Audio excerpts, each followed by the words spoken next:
The man accused in a deadly stabbing spree on the Strip last week will be back in court tomorrow. Yoni Barrios faces arraignment on 2 counts of murder and 6 counts of attempted murder. The rampage happened in broad daylight near the Wynn Resort last Thursday. According to police, it all began when Barrios wanted to take pictures with the showgirl impersonators. And arrest documents say he flew into a rage when he thought they were laughing at him. Over the weekend, officials responded by boosting police presence from the Strip to Fremont Street.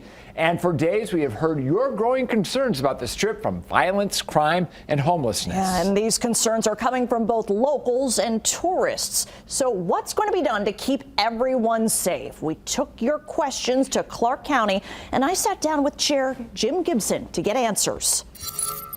Devastating series of events, horrific, terrible, terrible loss. Grateful that our police force and the fire department were available to render aid and support and to catch this guy. This ended up being national and international news.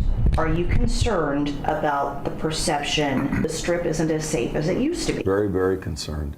I think we've seen some evidence. I mean, when you rank or rate a vacation, we're seeing some ratings that suggest that the boulevard is an issue in the minds of visitors. We take that very seriously. I'm going to read you our viewer comments. There's too many homeless, crazy people loitering the Strip. There needs to be an ordinance against loitering. Unfortunately, the Strip is not safe to walk anymore. These are the comments we're getting from locals and from tourists. We've formed what we call CARES force teams, 2 that will be assigned exclusively to Las Vegas Boulevard. Bring those people out of homelessness, offer them services, and get them into a place where they can have a roof over their head. We see some evidence of it, that homelessness is increasing because of the adverse effect that the economy is having. A lot of our viewers are saying there needs to be an increased presence constantly. We have 75 more police officers assigned to the Convention Center Area Command that has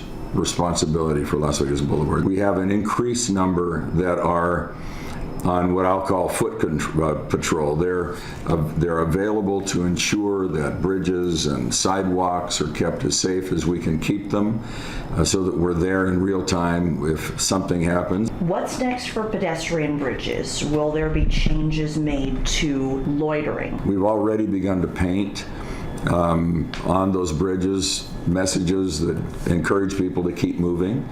We have posted notices that whatever you're doing right now is being filmed. The city of Las Vegas has some controls over buskers and their street performers.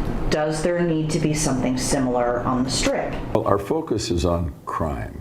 It's not on the street performers. And the solution will be one that will address all of those issues. How on earth do we keep them safe, just like we're keeping everybody else safe?